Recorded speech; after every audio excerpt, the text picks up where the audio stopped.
Welcome all to Around the Corn Belt League's one and only podcast. Jaden Taylor, your host. Got Arnav Pohkrel here today, Logan Moseley, as well as Alex Teitjen.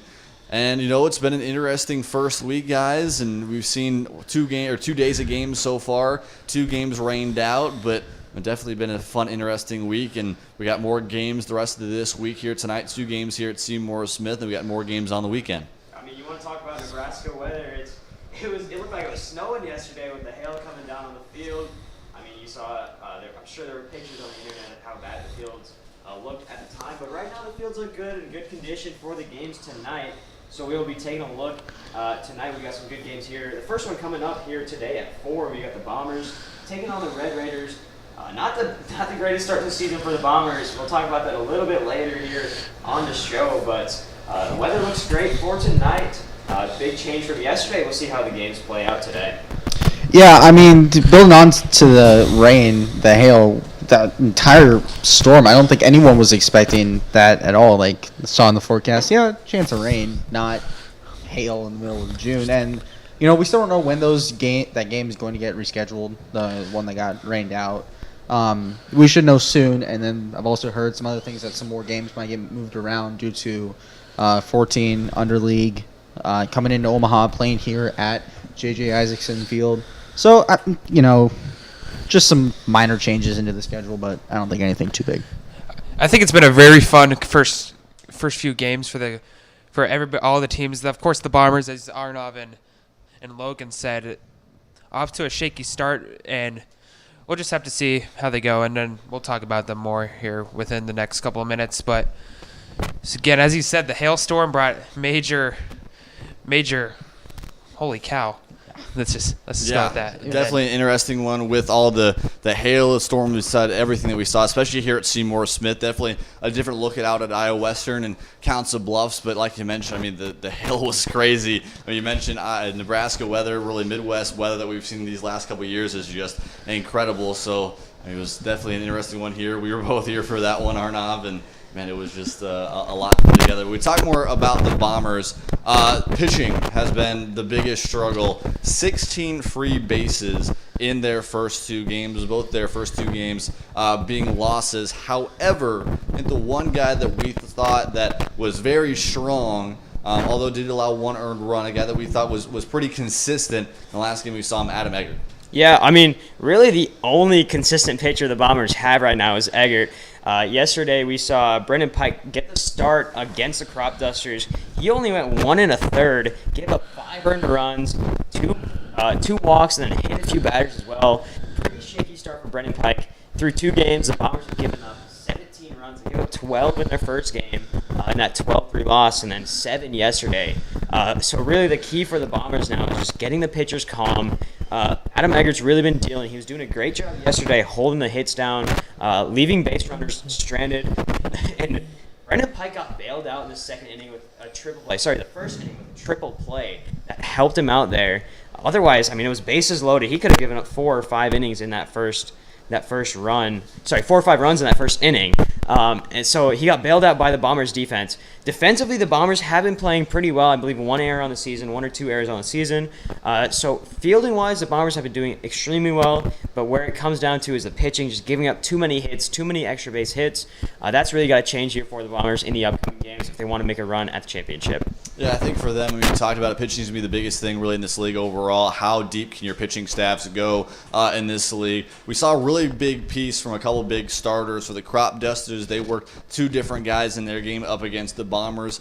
We saw comfortably the start of it. We saw Poteet for the secondary 3 innings, and then able to get the save at the end of it. So, I mean, to be able to work that long set of pitching staffs is going to be very big for these teams. The Bombers are really struggling. We talked about Eggert a little bit. Do you feel for him that kind of strong start or that strong relief appearance for him may give him more opportunities later on? Yeah, I think so. And I think the biggest thing is confidence, especially early in the season. Having that strong outing gives him a lot of confidence, knowing that he put out a good showing yesterday against a very good hitting team in the Crop Dusters. And so we will see how things go out for them. I don't know how you guys – I know you guys were watching the games and things like that, but – It was rough for the rest of the pitching staff, but for Eggert, it's going to be a good show of confidence for him. Yeah, I mean, if he builds off of what he's been doing, about those 4 or so innings that he pitched, I mean, obviously the rest of the team needs a lot of work, but if he's able to anchor down and kind of just pivot on what he did, pivot and go upwards, hopefully the entire pitching staff trends north, and you think finally get something going. Yeah, and I think another thing is just tiredness. The Bombers have a few pitchers from Bellevue University who was just playing in that NAIA tournament, the College World Series down in Idaho. So I think that's another thing playing into it, just fatigue. They just finished their college season, and so we'll see how they go later on in the season as they get more rest. That's going to be a big thing to talk about, how many of these guys can stay healthy throughout the rest of the season, stay consistent throughout the rest of the season. Let's look at the standings now through our first 2 days. Of course, the Philballers, right after being the champions last season, already starting off 2-0. The Red Raiders and Haymakers both 1-0 if their opening day wins out in Council Bluffs. They're unable to play each other, like you mentioned, on Tuesday. We'll see the rainout day later in this season. A lot of things moving around. The Rail Riders are technically in the middle of the 5th inning currently, up against the Royal Blue Dogs. In their second game of the season, up against the Black Sox. Crop Dusters 1-1, their opening day loss, but able to get that win up against the Bombers. But here's the thing I want to talk about with the 0-1 Black Sox. I think the biggest guy that we saw with the biggest piece of power was Spencer Crane, and that first game lifting that one about 330 over the left field wall. I mean, it was a great hit. First home run of the season for the Corn Belt, and I think that gives him and the team a lot of confidence. Obviously, they lost on a walk-off hit by pitch. Not the most common way that a game ends, but they were able to put out a strong showing in that opening game. And we'll see how the Black Sox do later on in the season. Keeping up with that hitting trend, they hit very, very well in that first game. We'll see how they do it in the rest of the season. Yeah, kind of picking on what you were saying there. The first home run of the season, very important, very monumental. Kind of show what the league is going to go. Talking to some guys when it comes to hitting, they're not. From what I kind of got the sense is, people really aren't. I mean, these players obviously, you want the walk-off home run, whatever it might be, but it seems like they're going more for building off of skills that they might not have. Like if they struggle with their accuracy whenever they're trying to aim going to the left center field or something like that, it seems like players are kind of pivoting towards that instead of like showing off their talents, I guess, for lack of a better phrase, because it's just kind of, this is a growth league. That's really what most summer leagues are, is a growth league, and it's great seeing a home run start off of the season. Yeah, I mean, with that, you talked about the offensive pieces. Spencer Crane's been a big piece of the Black Sox. Talk about the Filth Ballers' offensive piece so far this season. Nolan Christensen back again for his second season here in the Corn Belt League. And, I mean, he's been a very big guy that we've seen able to get consistent hits, 3 for 3, with a couple singles that we see at the top of the order. And that's been a big thing for a lot of these teams. How well can you establish things at the top of your order to get through the rest of your lineup? I think the Filth Ballers have done a really good job being able to capitalize on different opportunities they've gotten, and that's why they're 2-0 right now. And I think also adding on the hitting, we were watching the the Red Raiders. Big hitter them, Aiden Augusta from Miller North High School. I love to talk about him, being a Miller North alum myself. He had 2 hits in that win against the Bombers, and he just really put out a good show on the base path. He's a very intelligent runner. Plays at Morningside now. Usually he does a lot of things. He plays in the infield, also pitches. A very versatile player for the Red Raiders. Obviously one that I have my eye on personally, but I think he's going to be a pretty key player for the Red Raiders later on this season. And if we're going to go with offensive pieces, I guess, for, alumni's sake, currently go to Northwest, we have one of those players himself, the leadoff hitter for the Royal Blue Dogs, Devin Jones. While he may struggle when he has those at-bats, kind of saw that throughout that state championship run. He even got pulled from the lineup for Maddox Fleck, who had like a back injury and stuff like that. So he's not really the best when it comes to batting, but once he gets on base, that's when he's a threat because of how fast he is. And, we haven't really – Hugh had the lone run in their opening day loss, but he really can be a guy that is – as long as you can get him on base, more than often or not, he's going to score. But that's the problem, is him actually getting on base. Yeah, you might not be good at one thing, but you do this one thing that. Oh. What? Let's put your mic down. Oh. What? Okay. right. But We'll take a quick we'll break get right. on around the corner. Once we come back, we'll get a couple interviews and talk a little more about this season.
Welcome back on Around the Corner. We get a quick interview here with Bombers second baseman Rebecca Lair. Arnav?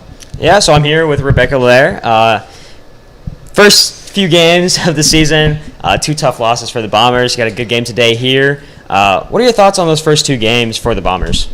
I feel like we did pretty good, knowing that we had just met each other and weren't really that, we didn't know each other that well.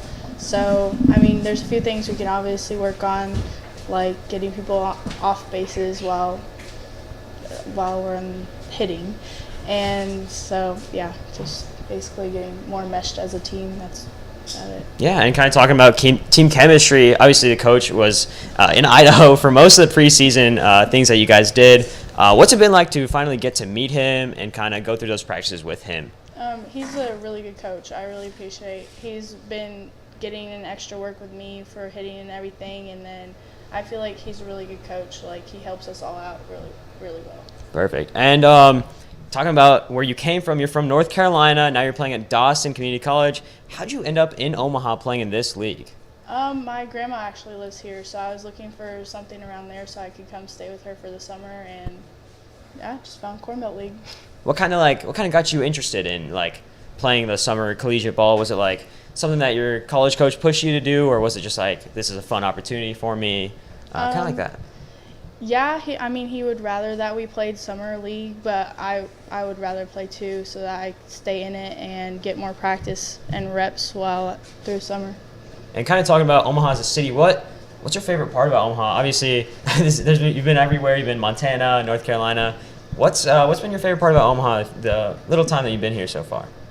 I'm not sure. I mean, the weather's kind of crazy right now, but I guess I like the heat because I've been in the cold from Montana. So there we go. And then kind of switching back to game things, like how's the game different in this summer ball type rather than college, rather than high school? How's the game a little bit different here compared to Montana or North Carolina? I feel like it's a little more laid back. Like, obviously you want to do good, but it's not like you have tons of pressure on you like you normally would in college or high school.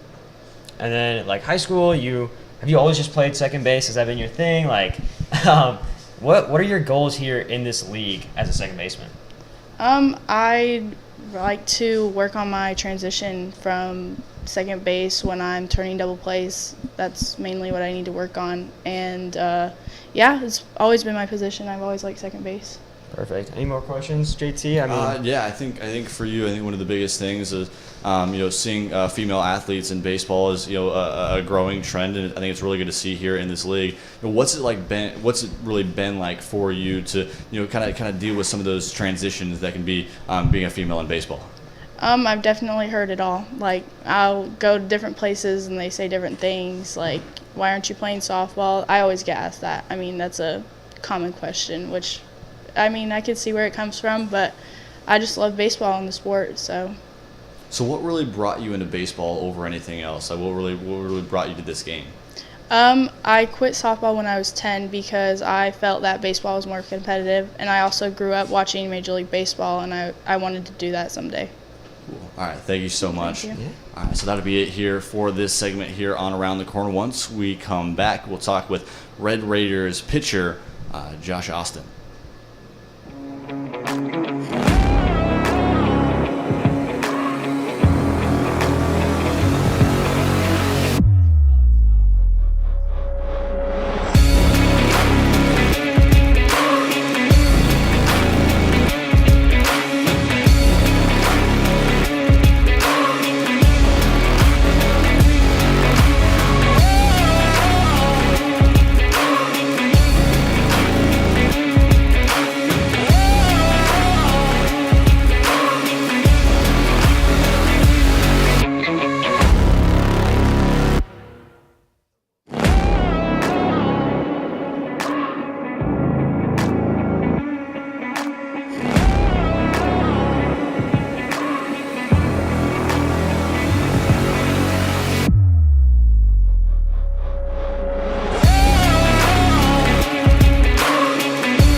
strike 2. All right, so it's got to be at 0. Actually, just leave it here.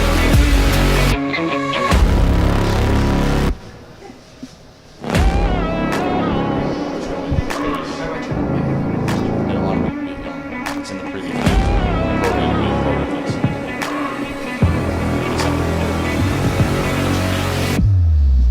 Sound mixer.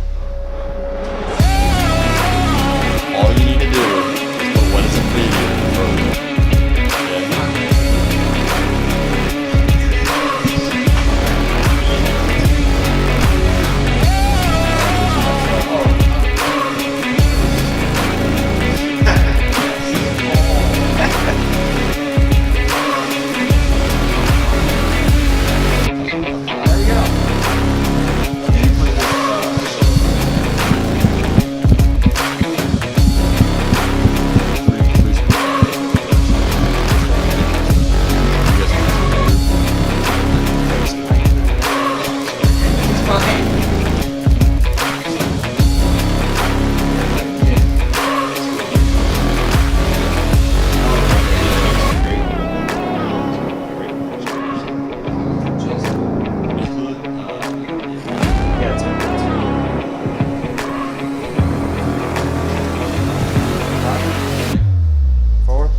Welcome back to Around the Corner. A little bit of a change here. I'm introducing this one because we got Jaden Taylor over there with Josh Austin, pitcher of the Red Raiders. Also plays college ball at Minnesota Morris. Jaden, take it away.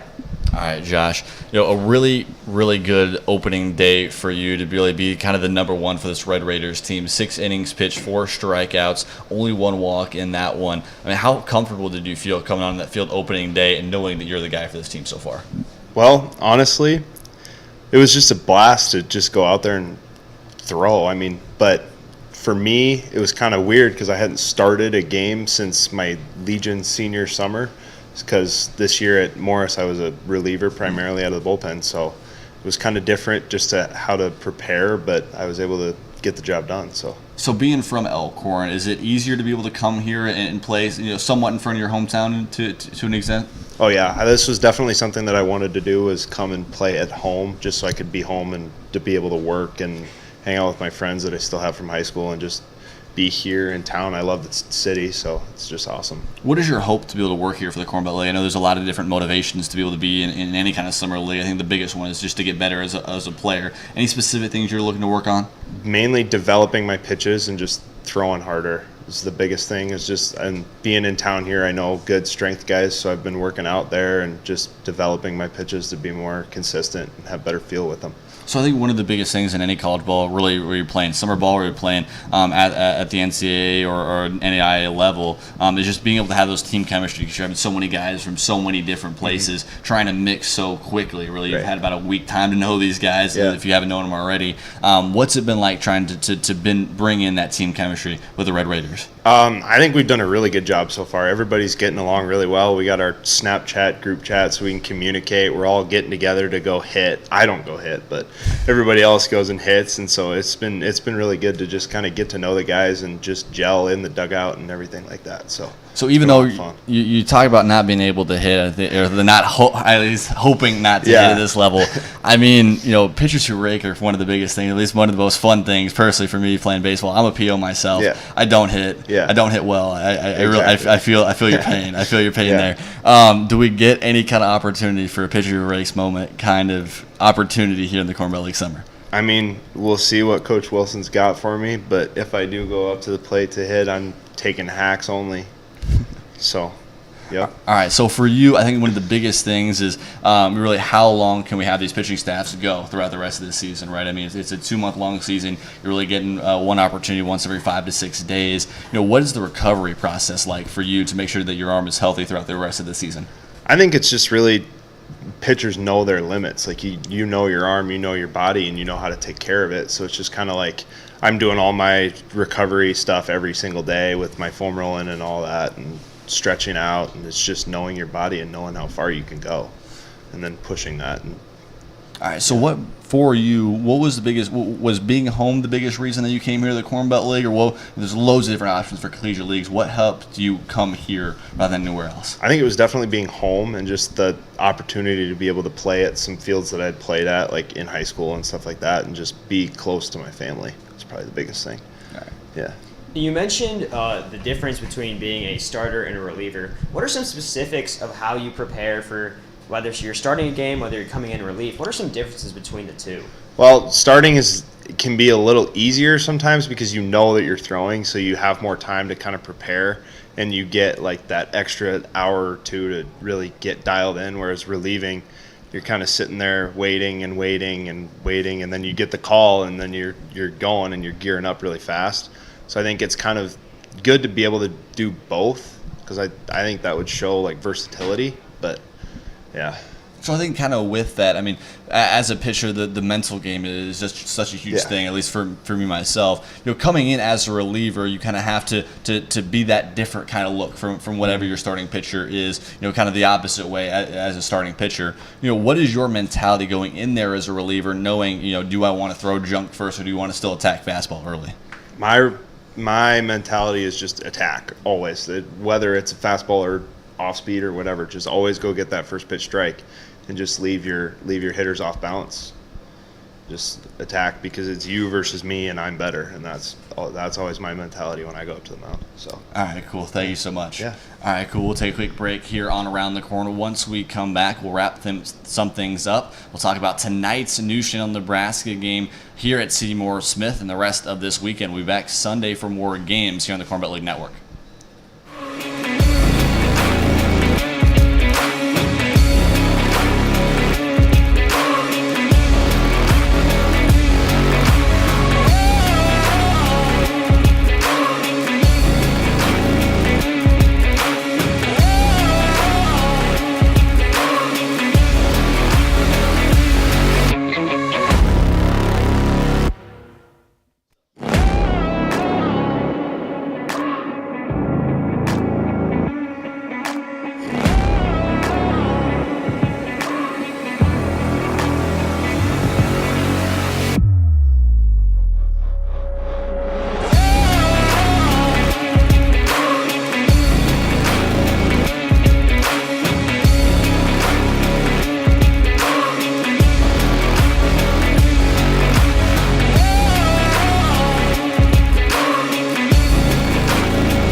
Consistently how I normally talk, and I'll start talking.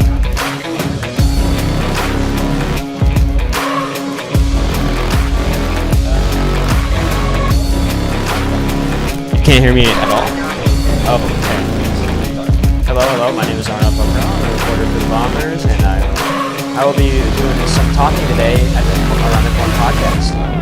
All right, I'm glad to pick it up from where Arnav was left it off at. Just filler. The Green Bay Packers. The Green Bay Packers beat the Denver Broncos 27-16 on September 22nd, 2019. I'm running out of breath. And remind me I need to hold the microphone like this and not like right here. Here, I'm just resting. So I can blow my Resting. ears off. Yeah.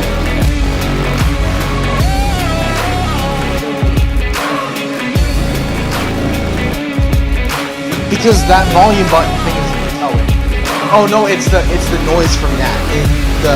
Whatever's on. Yeah. So what I do is I clear the everything that we have currently up on. I clear the audio layer on the Wirecast. And I put everything back in. And I put yes, because it was already on in the preview. That's how Wirecast works. Obviously not. It's not that advanced.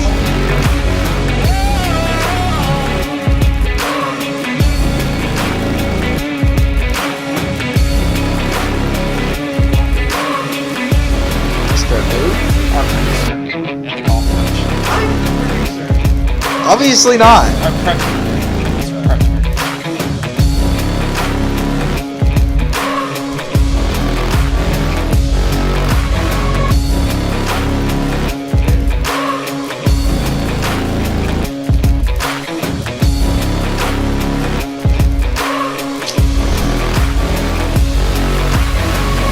So, which was the rematch again?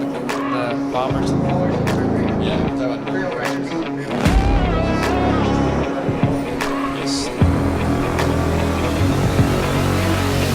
I just saw that. Yep. Alright, go to the start of 1. On 1. Back here on Around the Corner, we're going to wrap some things up. Talk about tonight's 4 games, 4 and 7 games, both here at Seymour Smith and at Iowa Western Community College. The big game of the night is the rematch from last year's Corn Belt League championship game, the Filth Ballers up against the Rail Riders. This will be a really good matchup, 2 really good hitting teams going face-to-face here tonight. I mean, it's a completely different team from last year, but you gotta think, if you're wearing that Rail Riders jersey, you got a little bit of redemption on your mind here. If you're the Rail Riders, you know that last year you lost a tough one to the Filth Ballers, and so now this year you're trying to go back and beat them early on in the season, set the tone for the rest of the season series. As for the Filth Ballers, we're looking at trying to retain their best form. They're 2-0. They're on top of the standings to start the season. So we'll see how they do further on this year.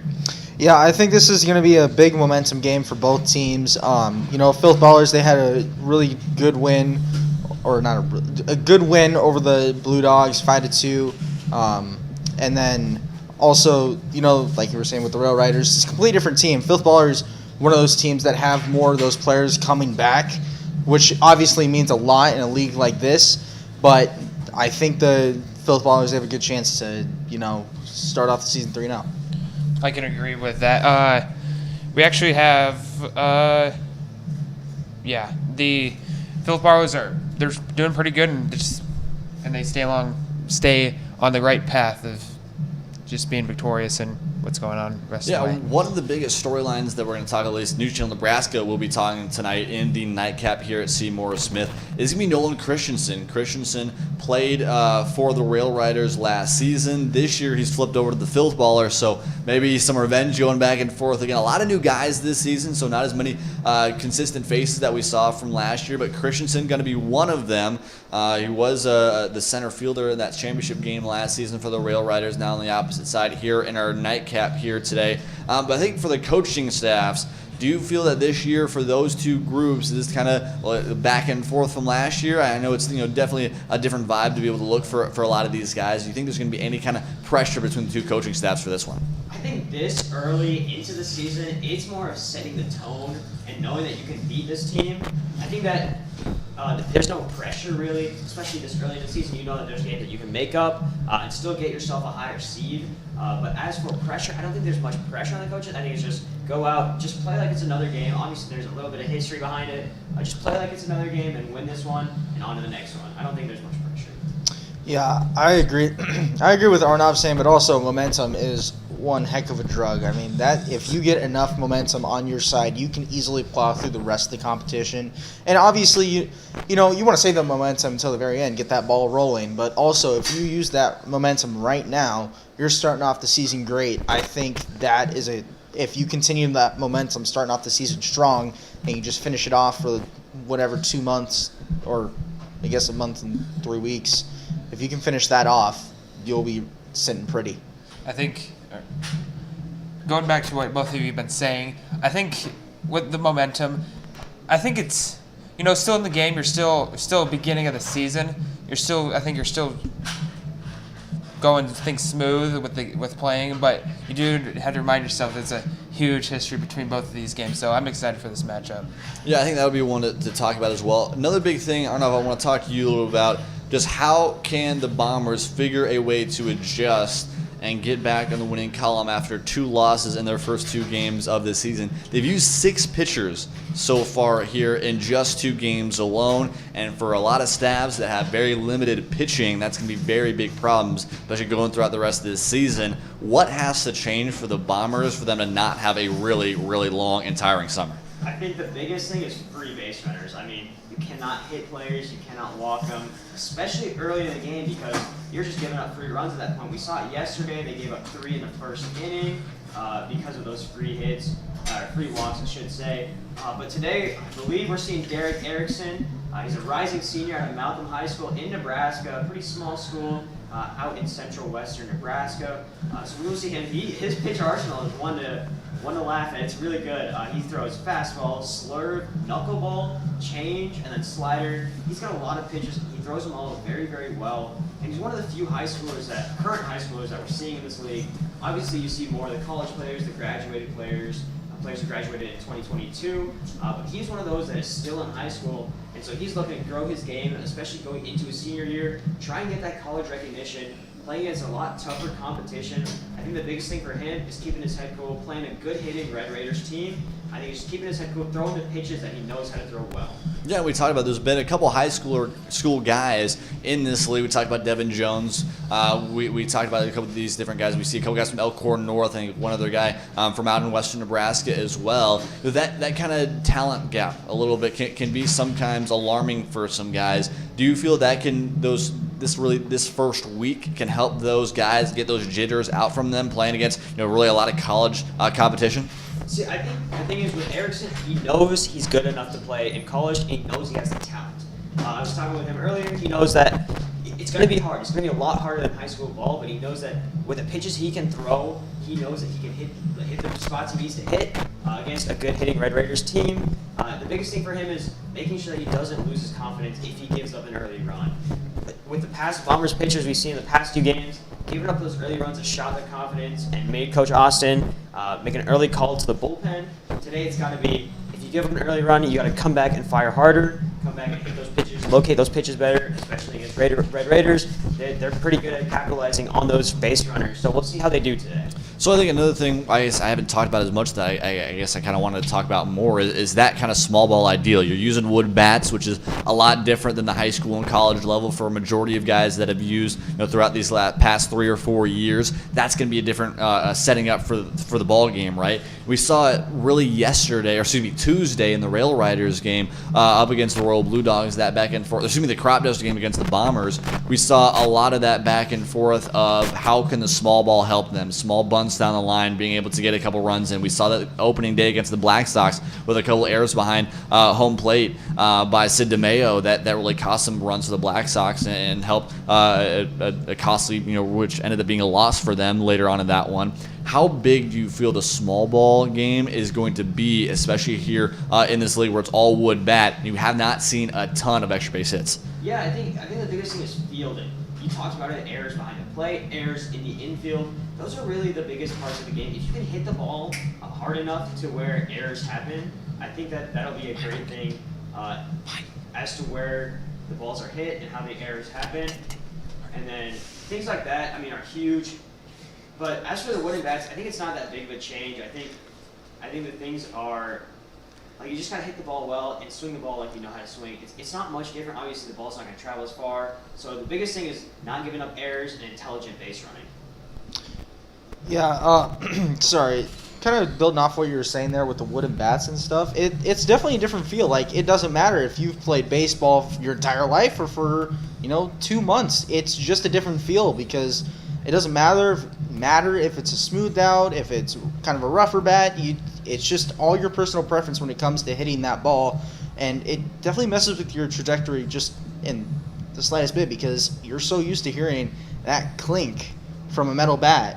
And now you're hearing more of kind of a plunk, I would guess, or not, you know what I'm trying to say. Yeah, it's a completely different sound. So if you're out so used to a specific sound when it comes that ball coming off the bat, it's gonna make your reaction time just a little bit different. It's gonna slow you down a little bit. And as soon as players start to kind of react a little bit better to that wooden bat noise, that's when I think we can see a little bit more, maybe like errors, but also at the same time kind of bigger plays. And I think another thing is that's why we were so surprised to see that home run in the first game, because it was the first game. Obviously, they practiced with wood bats, but the first real game with wooden bats of the summer, and we saw a home run hit, and that one was hit very well. I think that's part of the reason why we were so surprised that early on into the season. I think we'll see a lot more home runs as we get later on the season. Players get used to swinging the wooden bats. Obviously, a little bit denser than the aluminum.